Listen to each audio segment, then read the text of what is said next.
Hello friends, welcome back to the channel.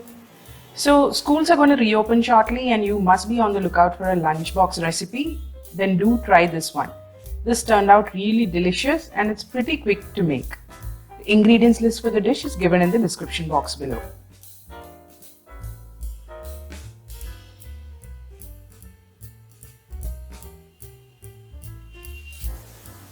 So you start by soaking raw rice for 5 hours and then draining out all the water.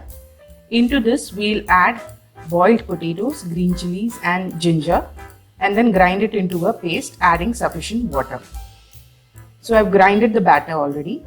I'm adding a little bit of salt to taste, a little bit of red chili flakes, pepper powder, and then we'll add any choice of vegetables. I'm adding carrot, cabbage, capsicum, onions and coriander leaves.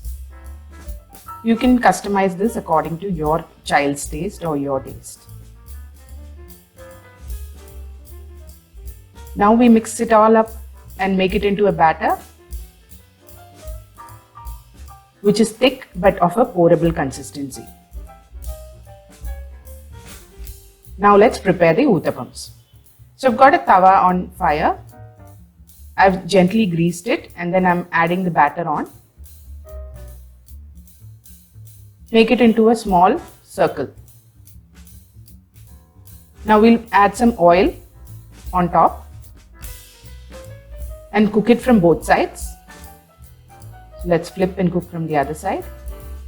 And the Uthappam is ready to be served with ketchup or chutney. So do try this recipe and let me know in the comment section. I'll see you next time with a new video. Until then, bye bye.